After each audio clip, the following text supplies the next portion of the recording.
Sound the gifting panic alarm. You need to get an amazing gift. Wait, no, the perfect gift. And it needs to say, I'm a thoughtful person, and I appreciate you, and I know exactly what you like, all at the same time. Relax. Now you can use gift mode on Etsy.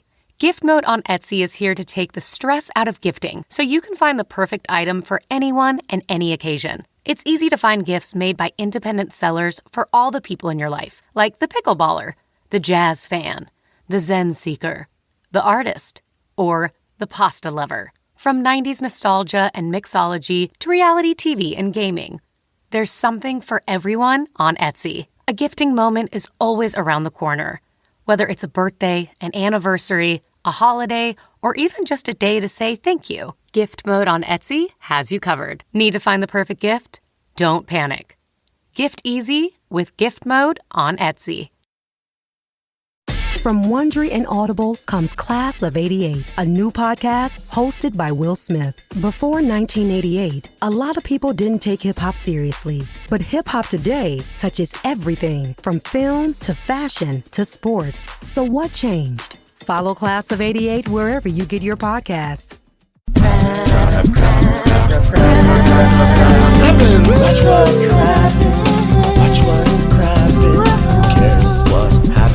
there's so much that happens. Watch what happens. Watch what happens. Who cares what happens when there's so much that happens?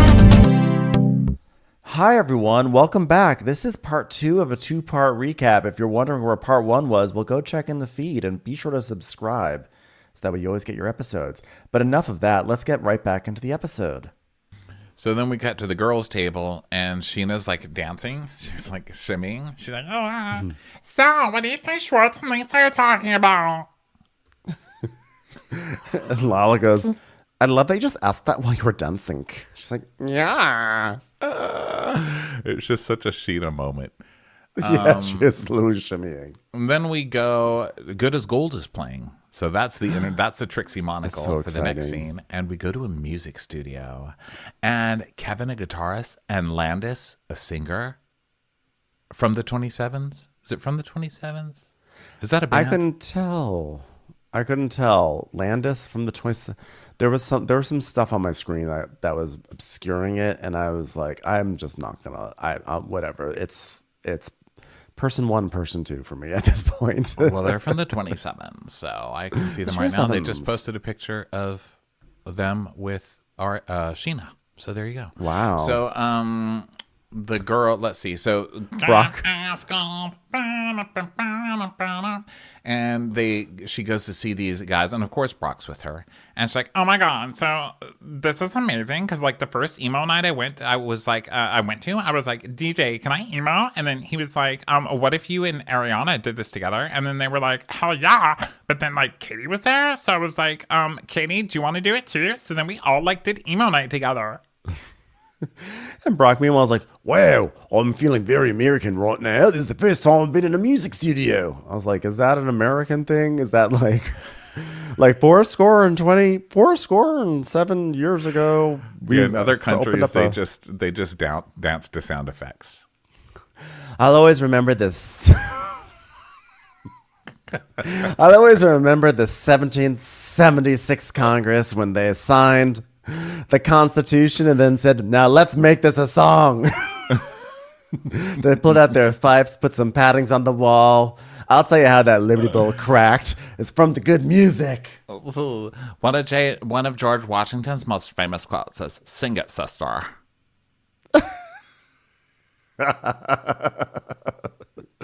One of George Washington's most famous quotes was, tonight I'm gonna blow.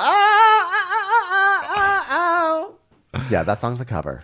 I love Sheena's explanation. She's like, yeah, because like emo night is where you listen to music, but it's like sad music. And then if you're like sad as fuck, you're supposed to be sad as fuck because it's emo night.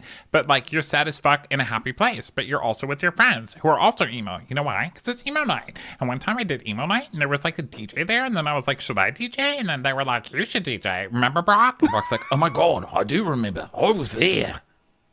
So American. You know what? Here's my version of emo night. Turning on Delilah and just sitting there for 2 hours. That's how you do it. Okay. Emo night at Delilah's. Well, I'm like, I don't want to listen to Blink at 182 when I'm sad. I want to listen to, I want to listen to like, I don't know, like the Jets or or no, like I'm a sad, Brenda. I'm a like roll around in the sadness kind of a person. Yeah. I'll put some Adele. The Jets have on sad there. songs. Oh, you want like to go there? I'm like piano in the dark. Give me some slow PM Dawn. Give me some slow Debbie Gibson. Give me the Delilah. Give me what I want. Like I want sad stories from Delilah on my Coast FM. Okay. No, I play Adele, and then I play Nina Simone. There's nothing more depressing than like a full Nina Simone listen. Like don't even do the greatest hits. Just do like the full discography where you can just listen to every single song. Nothing will make you sadder. God, I love it. Love you, Nina. I will also accept some ballads from Richard Marx. I don't know. That's probably not. It doesn't take you to the Adele place, but that works for me. So Sheena gets in the sound stage, cage, whatever they call it, sound booth. And they're like, yeah, do it. And Brock goes, get in there, my little birdie. So she goes in and then she starts rapping. She's like, come get your riding, shawty. Stop waiting for a sign. Get close and touch my body. Lots of a god time. How's this emo? Has Sheena heard what emo is? This is supposed to be an emo remix. It's supposed to be like, come on, you're riding, shorty. Stop waiting for a sign. Get close and touch my body. Let's have a good time. I think she was going for screamo, so that's why she was like, let's have a good time. I was like, when she screamed that line, I nearly fell out of my chair. I was cracking up. That was the Sheena-iest scream of all time. Let's have a good time. It's full on Animal and the Muppets. Let's have a good time. It was so unexpected, but I agree. It may have been like she got the screamo part, right? But I didn't really hear the emo part. It was just like it's hard to be emo about saying, "Come on, you're riding shoddy. Stop waiting for a sign. Come close and touch my body." Is that emo? I don't know. I'm like, oh my God, it's so like high school. Brock's like, I love this version of my wife. It's sexy. It's inspiring. She was made for the spotlight, and I'm glad she's putting herself out there. Like a true American. So she's like, wow, like, honey, I like haven't done music like since we've been like together, like. And Sheena says that she goes, in 2019, after the amount of negativity I got from my like last song and music video, I just like throw in the towel. And then we see, I totally forgot about this song and this thing where she did this music video with Brett and everyone was scandalized. Like, how could you do this video with Brett? And he's like, I didn't even know I would be doing this in the video. I'm just like horrified. And it was full on porn. It's like, bang me really, really hard. Because remember, who was she like arguing with? Who was she like fighting over Brett with? Where she's like, oh my God, like I'm just friends with Brett. I don't even know what you're talking about. Like, I have no interest in Brett. Okay, I had Brett in my music video. Fuck me like 10 different ways. And they were, what the hell, Sheena? Why? Was it I think it was Dana who she was I think Dana had gone on some dates with Brett. Or was Dana with I felt Max? like it was Charlie. It was a dark time. It was a dark It was time not an easy. It's not an easy time Rules. to remember for sure. Yeah, they both got fired. Max and Brett both got fired for racist shit. So it's not a good time. Not a good time. So then Sheena was like, yeah, so I just threw in the towel. I was like, you're not the best singer and you don't do music anymore, so let's move on. But like everyone loves a good reunion tour, so guess what, bitches? I'm back. I've reunited with myself, I guess. I'm The band is back together. It's me. So they start talking about the nanny taking care of the kids so that they could go out. And she's like, yeah, my therapist was like, what's the next part of exposure therapy you can work on? And I was like, having someone watch my kids so I can go get exposure. Yeah. And so now she starts talking about how, she hasn't really had anyone outside the family take care of Summer Moon before. And so like this is like a big part of her postpartum OCD is like being scared to like let go and like, you know, trust in other people. But she's going to have her friend Tori help because I've like known Tori like ever since she was like 16 and like Tori's like really good. And she never got mad that when I threw in the towel, I literally landed on her head. So like she's just like a really good person. And we see a clip of her OCD where she's watching the phone. There's like a nanny cam in the bedroom, in the baby's room, and she's watching Summer sleeping. And she's like, oh my God, what if she tries crawling through the bars and gets a smushed face and people start calling her book face and she dies alone and unloved because no one likes to read? Ah! Like, geez, this is dark. So yeah, she has someone coming over to help. And she's like, yeah, it's like really hard to get anyone outside my immediate family. Like Aunt Dee had her once and I was terrified that she'd put her in a crop top and like she'd burn her bare tummy on like Dee's famous Azusa enchilada salsa. Aunt Dee's So the really way that talented. I'm just really careful with everything. Even in like baby food, which is why when I go to the store, I'm like, I think I'll try one of each of the Prime baby foods. My baby will have one of each of the Prime cocktails. she's still ordering the baby cocktails. So we're Prime. Just trying to work that quote in there. Listen, I know my baby's trying to be sober right now, but she really should try these cocktails. Like, wow, you don't even support sobriety in babies? Come on. I don't even know what we're talking about anymore. Because don't you remember the Prime cocktails was when her husband became sober and she's like, oh my God, can't you just drink a little bit? Why do you have to be totally sober? Can I have one of each of the Prime cocktails? I think I'm going to have one of each of the Prime cocktails, please. I will never forget that. I think I'm going to just try one of each of the Prime cocktails. One of my favorite quotes of all time. Love Sheena. So she's like, yeah, so I quit my music career, blah, blah, blah. So they're talking about how this girl's going to come over, Tori. She's like, yeah, you know, like I've known Tori since I was 16. And he's like, I'll take anyone. I've been asking to go out for a while. This is going to help you with your confidence. And I want that. I want my confident wife back. She's like, yeah.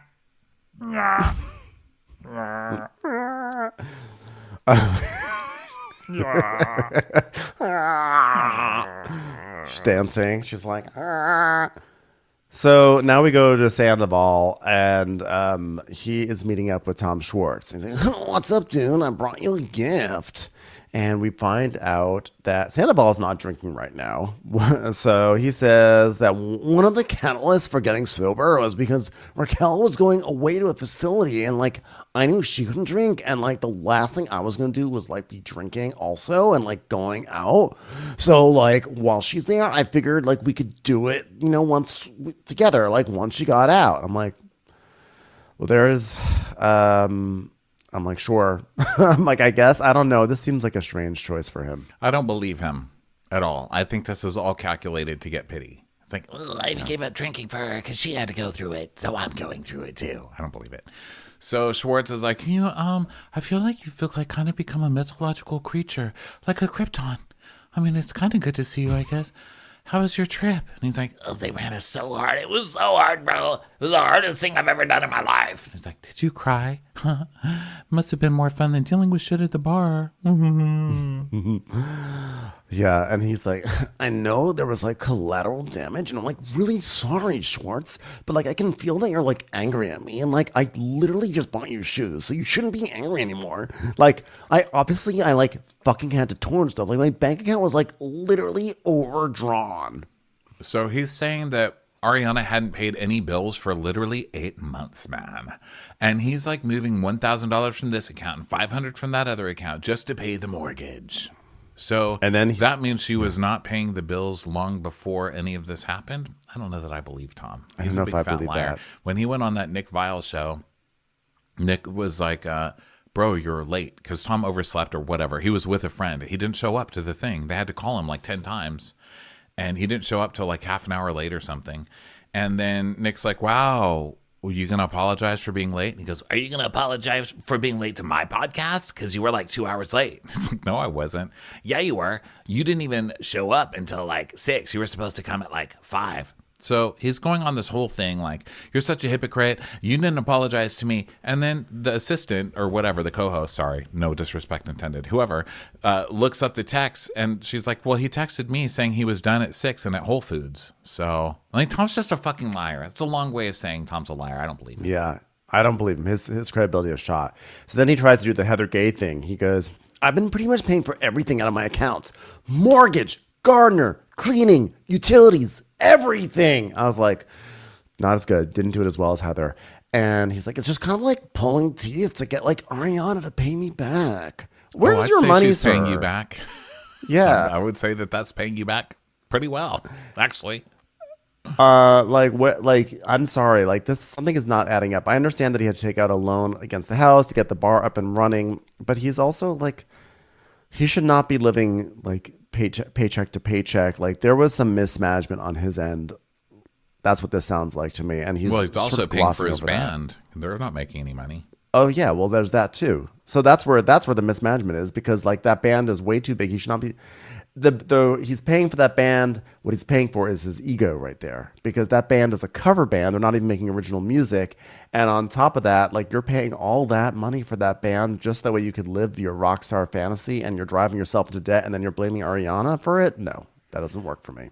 So he's like, Well, bro, it kind of hurt my feelings that you go on of all podcasts, Jax's podcast, to say I'm touring to live my rock star dreams. okay, yeah, flipping it back, no one's shocked that this is how he's arguing, of course. So Schwartz is like, yeah, I'm talking about you dealing with your shit show. Man, I know we asked you to step away, but I mean, if I was you, I'd be pitching ideas and solutions, And he's like, What do you want me to do, bro? I brought you shoes. JoJo Siwa wore those shoes. Oh, that's why they're yelling. I don't know. Hey, like maybe you could have said something like, hey guys, can I hire a publicist to help out? Or like, I'm so fucking sorry. I love that Schwartz is passive even in this situation. He still wants Sandoval to do the damage control for him. And Sandoval's like, I mean, by the way, Schwartz, you hired the publicist. Why do you want to like entangle yourself with this PR nightmare that is Tom Sandoval? You know, like the partners say, we don't want to see him. They push him out basically.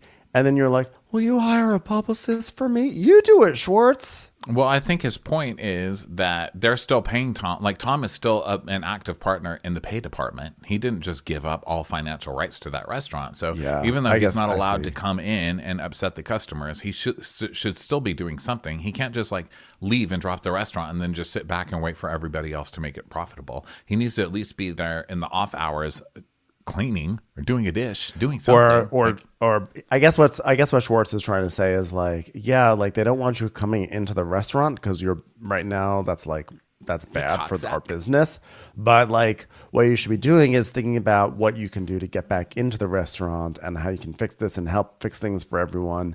And of course, Sandoval probably took it as like, well, you guys kicked me out, huh? Because he makes it all about himself. So Schwartz is like, Tom, just take it.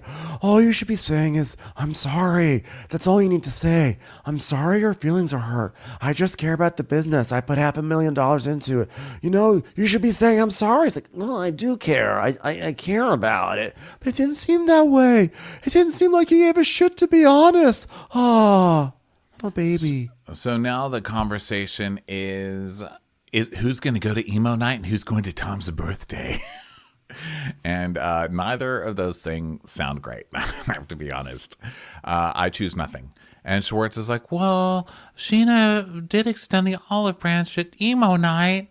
And Sandoval's like, Are you going to stick with me or what? he goes, I'm going to do what's best for me, which is whatever Katie tells me. So hold on, I'm just waiting for a text.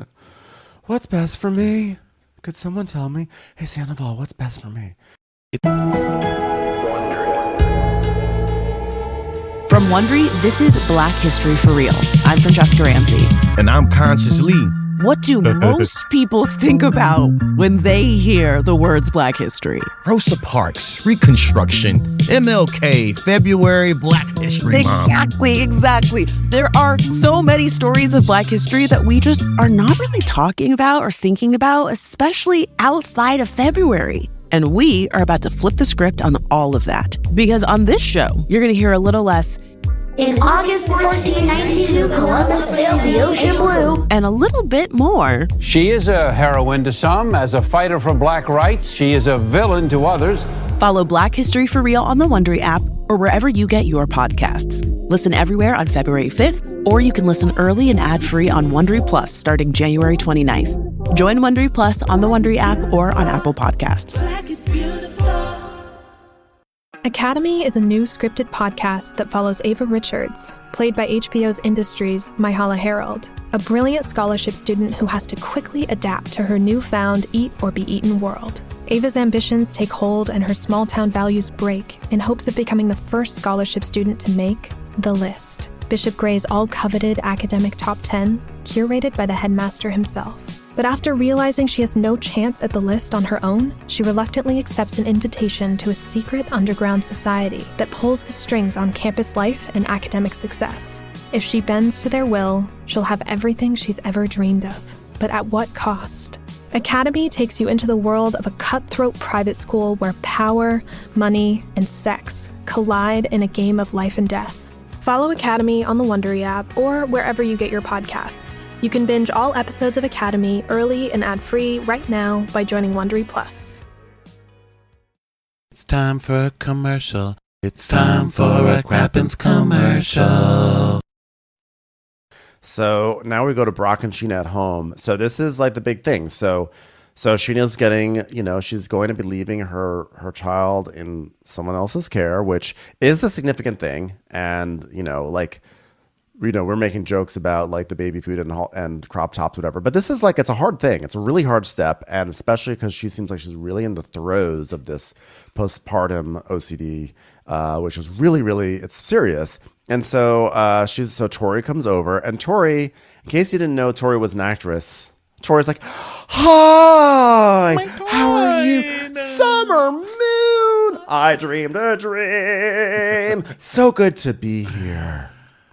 Oh, and Brock's like, you still nannying? She's like, yeah, I've taken a step back from acting and I'm focusing on, different things, So, Eric, I'm mostly music, right? So, Erica, what's up with you?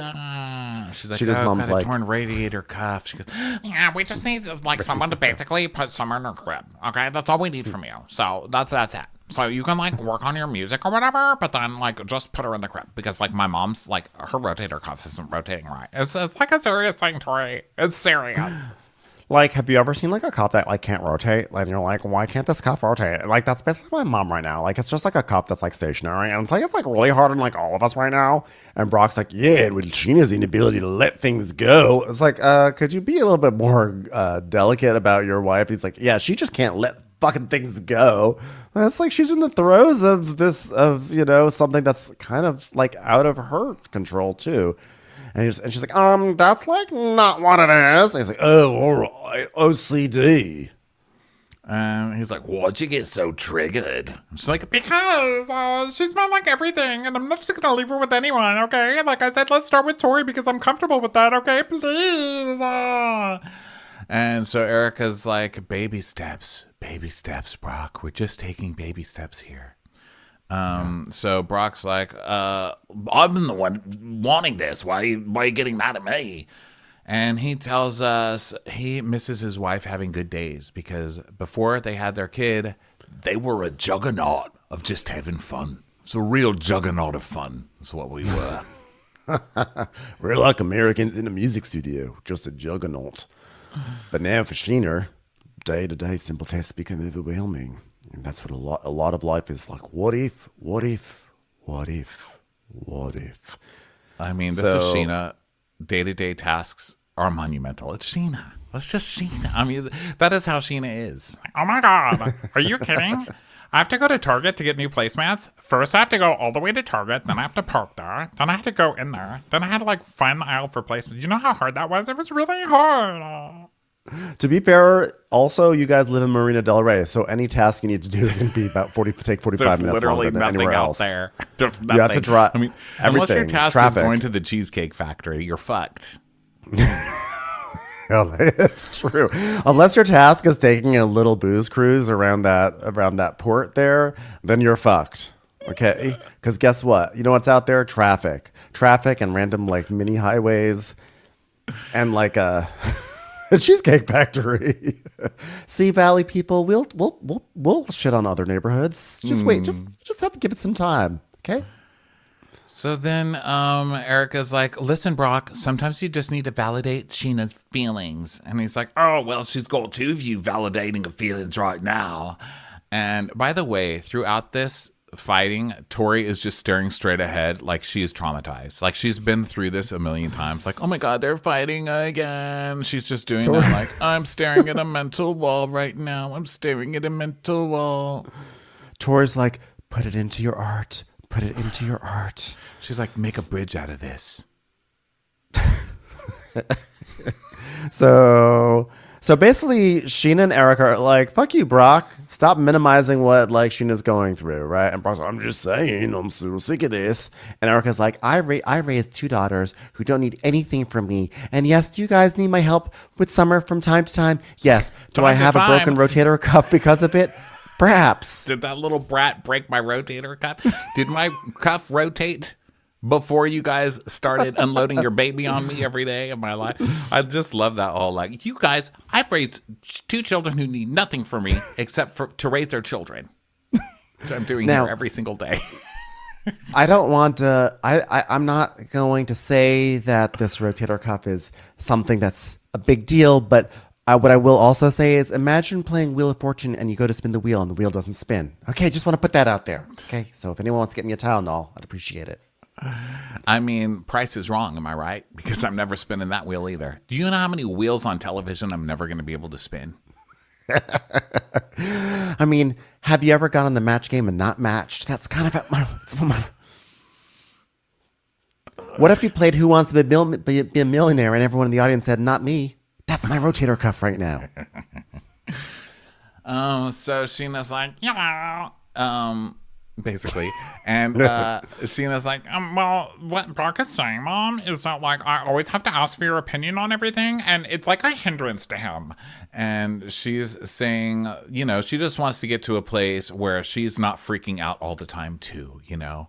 And her mom's like, she's like, Sheena, you have come so far. Not as far as I have to come from Azusa to Marina Del Rey. I mean, that is really, really, really far. Thank God cars aren't powered by cuffs because mine wouldn't rotate enough to get me here. Sheena, you have come so far. I can only wish that my rotator cuff could get that far. But apparently right now I've only got about a half inch of mobility there. So, and then Erica turns to Tori and she goes, and I think your friendship with her has helped so much because you really get her. And Tori then clutches her heart and goes, oh my God. I am like crying right now. I'm like sobbing. Crying. I'm sobbing. Crying. And Brock's like, This is why I wanted to talk about it, all right? Because we needed to talk about it. Now, Summer, are you excited for Tori to stay? and Summer's just picking her nose and staring at Tori like, ew. That girl's fake. Summer's like, can you guys like all stop talking about me? Because I need to record a Screamo album now. Summer's like, so then, hope you like your rotator cuff, bitch. So now it's now we see a plane in the sky, so we know where we're going next. And sure enough, we're at James and Allie's new house right near Chandler Boulevard. So they have a cat, Mr. Banks, and Allie's like, Banks, are you going to make a new friend? Are you going to make a new friend today? Are you going to make a new friend, Banks? Are you going to make... You know, the cat's like, get the fuck out of my face, lady. Try to chase a mouse. Try to chase a flashlight along the floor. And Tom Schwartz comes over and he's like, oh, I got you a tree. It's an African milk tree. It's a succulent. And James is like, oh, look at that. Ow, ow, why would you bring me a murder cactus? Arizona will be the death of me.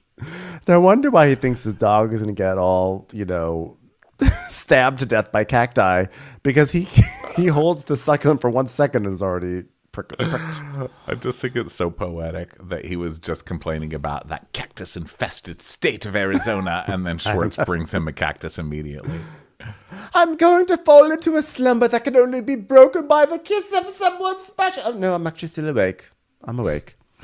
And Schwartz is like, wow, it's just so cool to see him having so much joy in this house. And it's hard not to feel the sting from losing my dream house. God, I remember the memories. Let's go through them. Remember that time I was in the hallway and I pointed at a toilet and I said, that's my pooping toilet. It's hard not to feel the sting from losing my dream home and a shower with running water. So Allie says, so then Allie's going to do a chart because at the beginning of the year, I officially started my astrology business where I meet with clients and we look at their birth charts, and I'm interested in doing Schwartz's birth chart, and I feel like it could be nice to put him on a path of direction. So it's going to be an astrology chart, and I'm Allie. Mm-hmm. So this is your natal chart. This is what planets were doing and the exact place and time where you were born. See how like they kind of form a shape like they're holding their nose? It's like very unique. You seriously have the most Libra on a chart that I've ever seen. Oh, wait, this is a crossword puzzle. No wonder why I was confused. You're so Libra right now. My God, Libras just want everyone to get along, you know? The people need that because, like, someone has to be the people pleaser, right? And Short's like, oh, my God, I don't like that term. Was that offensive that I said that? I hope I didn't offend you. No, there's more good than bad because it helps with business. He's like, oh, yeah. And James is like, oh, my fucking God, I just got a text. There's a pothole on Chandler Boulevard. Everything's ruined. Oh, I just got another text. Tom Sandoval texted me. Hey, James, what a cluster I've caused, eh? If you guys want to come to my birthday, you can. Hold on, there's a voice note here. Let me press that. Damn it, he sent a song invitation. Sorry. I should know never to open those from Sandoval. Never, ever, ever. So James is like, are you going, Schwartz? He's like, yeah, I think I'm going to go. Are there going to be prickly plants there? I'm a little scared of those these days. I don't think so. Well, maybe I'll try to stop Popeye for an hour. One stupid, dumb hour of the stupid birthday. I mean, I'm not sure he even wants, if he's not going to want to come at me, you know? He better not come at me. Because if he ever came at me in his house, bro, God, I'm going to egg that place. Because guess what? I got a good aim at it for windows. The eggs on the stupid slide windows. Stupid fucking eggs. I hate eggs anyway in the first place. I want it rated R. I want the alcohol. I want to black out on tequila, catch you when you fall. I want generally be hated by all your friends. What is this song? Too many lyrics. I cannot follow this. Okay, and what are you for 12? Who wrote this? I know who is having this rebellion right now. Also, whoever wrote this has not lived a day in my shoes. I'm so sick of catching you when you fall. When you fucking black out on tequila. I've had it with you, okay? All of you who I've caught. And you know that there's a bunch of you I've caught when you're falling blackout drunk on tequila. I'm over it, okay? Yeah. Take care of yourself. I'm in my 40s. Yeah, I'm over this vibe of the song. So Sandoval, they're sitting up at the party, and Sandoval's like, Anne, dude, you really did a great job with the balloons. Oh my God, thank you. I mean, it's giving me like baby shower vibes, but like I like it. Yeah. Well, thanks. Yay, babies. I love babies. I love showers.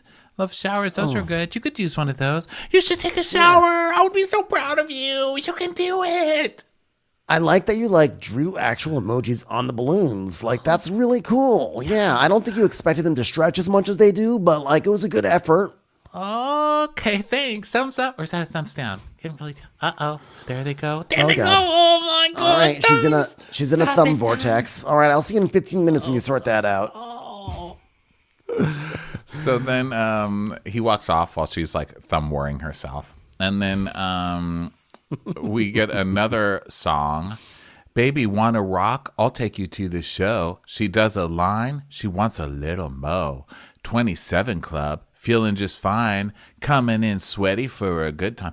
Now, I wrote all these lyrics, A, because they're insipid and I want them to die in a fire, but also because they put 27 Club in here. Is this kissing 27S's ass? What's happening? Did 27S write this? The 27 Club is dark. That's like the musicians who die at the age 27. Which Oh, is like that what that is? Mm-hmm. That's what I'm assuming. That is dark, Trixie. Trixie, it's like Blink 180 Trixie. That is dark. Well, that Blink 182 is not dark, but like she's singing in the 182 style because it's emo nights. It's emo nights.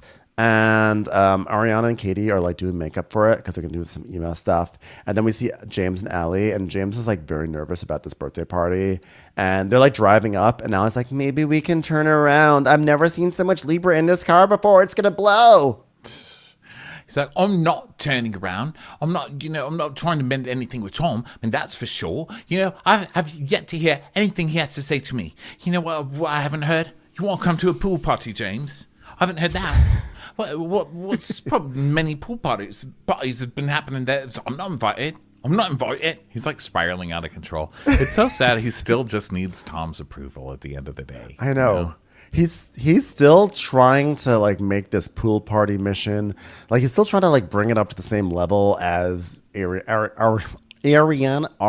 being cheated on. He's like, not only were you cheated on, but I was iced at a pool parties last summer. Can you believe it? There's two pretty big crimes. I would even argue that mine is as bad as, yeah.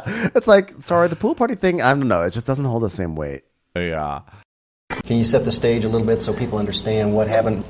In 1969, 14 black student athletes were kicked off their university's American football team for planning a show of support against racism. We were really protesting our treatment on the field. Amazing Sports Stories from the BBC World Service tells their story. We became brothers that day when he did that to us. We made a change. Fighting for what we deserve. Search for Amazing Sports Stories wherever you get your BBC podcasts. Commercials. Here comes one right now. So he's like, so what do I need to hear from Sandoval?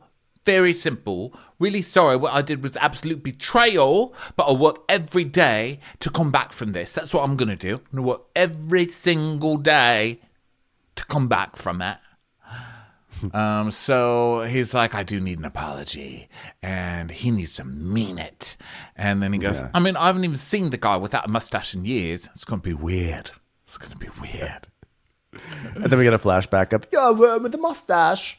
So then we're at... I have to say, Tom, you would think that shaving that mustache would have helped. It did not help. Whatever stink that mustache brought left behind, didn't it? Yeah, I think it's... Tom is now... he's going to be going down a weird path now. I feel like any moisture that was in Tom's face went into that mustache and stayed there. Like that's the only place that moisture would produce. It was like the picture of Dorian Gray, but moisture version and a mustache. It was like, no matter what happens in his life, like the mustache retains all the moisture. Does that make sense? In his attic, there's a mustache that's very moist. I think that's what it is. Yeah, it's just somewhere, and I'm it's like stop now. It's just like rolling around in its own moisture. And Tom's like, my face itches. So Tom is like, this is gonna be my first time having a birthday party where I'm not drinking. And Jason's like, oh my God, that's crazy. Hey, remember that time you had the birthday party on TV? And then like all those people came over and you guys wore like funny wigs. That was so cool. I love that. And Tom's like, but don't worry, I got some mushroom chocolates. And then Jason is like me. He goes, cool. Do you have any plain chocolate? Like, I just want some chocolate right now. I'll work my way up to the mushroom chocolate, but honestly, I just want some like Hershey's Kisses right now. That'll make me really happy. So, it's thirst night because look who's first here. Billy Lee, ladies and gentlemen.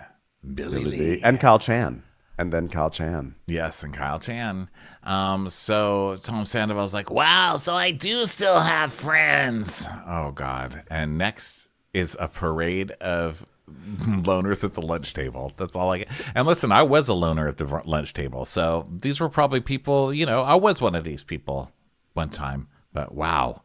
So then we go to emo night. The girls are going to the club.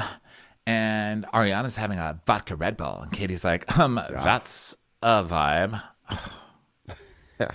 And the promoters come down like, hey, your playlist looks great. I'm TJ. And, last time you guys crushed it. When you guys played Blink-182 and then followed that with Dashboard Confessional, I was like, so emo. So we're just looking forward to tonight. These two who are in charge of Emo Night, what would they do without Emo Night? I think these people were put on this earth to run Emo Night. Like, what else are they even good for? Like, they're too perfect for this. What would I do, baby, without emo? They're all greasy and pale and just like, this is their life, You were born for this. Na na na na. Clip of Sheena's blog. So we see a clip of Sheena's vlog. So we see clips of last time, and it's from Sheena's vlog. It's like, emo, yeah, put your hand through the fucking window, emo. It's like no one told Sheena what emo was then, and they're not going to tell her this time either. They're just going to let her go. Because I'm good as gold. Because I'm sad as gold. So now we're back at Tom's birthday party, and they put on screen a guy that on the Chiron says Tom's vocal coach, which I know they put that on there just to be like, wow, sir, you have a thankless job, a very thankless job, or you are just very bad at it. So then Schwartz shows up and he has a cake. Well, I think people in vocal coaching need to be held responsible like bartenders. You know how it used to be called like, oh, he got wasted last night, and now people say he was overserved, like taking any personal responsibility away from it, and then they go sue the bar because the bartender overserved them. I mean, if we're allowed to do that, we should serve fucking vocal coaches for setting this shit loose on the streets too, Yeah. And then Schwartz is like, hey, I got you a cake. It says a little something on it. And I swear to God, I thought it was going to be a Sweet Lady Jane's cake that said something about like Sandoval or whatever. I was like, oh, if he does this, that's going to be a bold move. But it just said, happy 40th again. That's crazy. So let's see. Allie is like, I can't do this. I'm staying in the car. I'm sorry. It's not very Libra of me. But I don't have a relationship with him, and I love Ariana, so I don't see the point in trying to force a relationship with someone. So James leaves her in the car, like he's going on like a stakeout or something like that. He's like, oh, I'm going to go in. I'll signal you, listen on the radio, and if you hear anything, call the police. So he knocks on the door and he comes in and Sandoval's like, dude, what's up? Come on in. It's good to see you. Come on in. And so it's like really awkward. And James is like, Tom's party is a lot like a who's who. Like, who the fuck are these people? It's not like going to Chicago and playing Wiggy Wiggy on a pizza. You know what I'm saying? Tom used to be the coolest person on the block. Now look, your pool parties are stupid pool parties. I don't want to go to them anymore. Yeah, this is the bad news bears. For sure. So he's like, I can't stay long. All right, let's have a little chat. And he goes, sure, bro. Let me just grab something. Be right back. So then this guy comes over and he's like, hey, so I wanted to talk to you about the friend group situation. Like, Katie has totally iced me out of everything. So she was like, who the fuck's this guy? Because I don't know who you are, but you're not a DJ. You're not a Cascade. So I don't want to talk to you, okay? I came to talk to Tom. And if he doesn't want to talk to me, could you just get Tom for me already? These are the people on the periphery that Katie won't let hang out with them, that Tom has to have at the party. This is like all the hangers-on of this cast. It harkens back to season 1 when Stassi hung out with like the JV team when she got like mad at everyone in Vegas. And so she had like an episode where she's like, oh my God, I love you. I love whoever you are, you busboy. Let's be best friends right now. You guys, no one better mess with Steve. That's Jesse. Whatever. He's my best friend. I'll call him whatever I want. But that was so funny. James just looks at this guy and he's like, who the fuck is this guy? He goes, actually, I'm here to talk to Tom, if he's ever going to talk to me, because Tom excused himself, but then is now just talking to another group of people.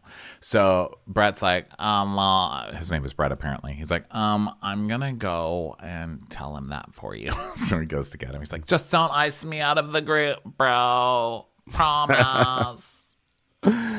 Sandoval's like, oh, so like you want to go to the back? You just want to go right here? Because like I was gonna take you to the back, but like I guess we can be in the front. Fine.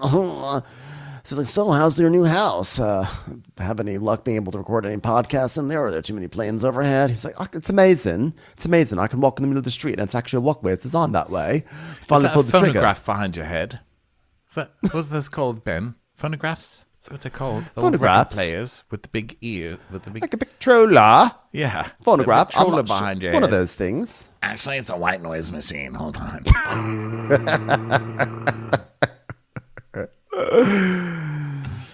So he's like, well, it's been 1 year and so much has changed. So many pool parties that I get to go to and you don't get to go to. Checkmate. And Sandoval's like, yeah, like everything is like really changed. It's like, I feel like a big brother to me has gotten lost. A big stupid brother. And I was kind of expecting a text, you know what I mean? Like, and that never came.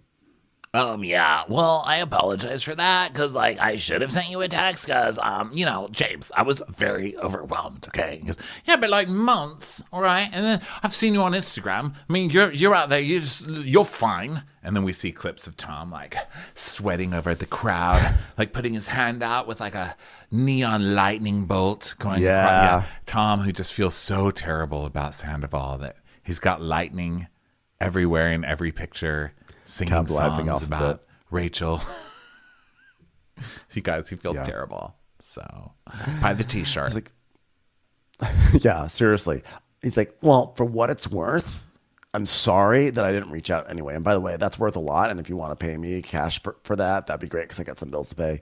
Jim's like, oh, are you sorry for betraying me? It's like, betraying you? Yeah, the ultimate betrayal. Sandoval's like, well, before I answer that question, I just want to say one thing. And this is like maybe why I was like so angry. Like when you did that shit with Kristen, he's like, oh no, not doing that 10 years ago. No, we're not going to do that, Tom. Tom is, I mean, so theoretically, Tom has a point because like James did do this, but it was 10 years ago. And what Sandoval, if he were smart, he would say, he would have not said like, oh, well, I didn't betray you because you did it to me. He would have been like, yeah, I did totally violate bro code and it was totally abuse of our friendship. Maybe now you can realize why I was so upset those many years ago. And but what I did was on such a bigger level. Like he could still make his point, but he could do it in a way that's like not like, to me, like you're done. That's 10 years ago. You don't get to bring up a decade. And James was also 22. It's the typical, and it's just the typical Sandoval thing. Like, oh, really? But I betrayed people. You betrayed people. That's what he's going to do to everybody who talks to him. He's going to be like, oh, really? But you betrayed me. Remember that time you betrayed me? Remember that time I got you a birthday present and you didn't get me one? Ultimate betrayal. Yeah. I can't believe you did. So we're even, right? It's like, yeah, he has. I agree that Sandoval has no leg to stand on with this. But I'm just saying, since he's like dead set on bringing that up, like there's a way to bring it up that's like more delicate. I don't think he deserves to bring it up, and it's not really relevant to it. But I'm just saying, like, this is the worst way to do it. He's just. I don't know if this is an important point, though. He's just such. I don't think this is. If you're gonna do it, just do it better. Yeah, just be better at it. I mean, basically, like everything Tom does. You know, it's like he does it at the lowest level. Basically. Yeah. So James is like, no, we're not talking about 10 years ago. And he goes, it wasn't 10 years ago, James. And then we see a clip, 2013. 2013, 10 years ago. James referred to me as like his best man. And what does he do? Kristen starts banging him on my bed. But by the way, it also, if you're going to bring that up, it goes both ways. So you want James to have you want James to empathize with you, Tom, because in your mind, Tom, James did the same thing that you did. But how about it goes that you should have empathy for James because you know how it felt when that happened to you. So you should have some empathy for James because that's what happened to him. So it goes both ways. Yeah. James is like, that's ridiculous, Tom. I'm not even going to entertain what you just said.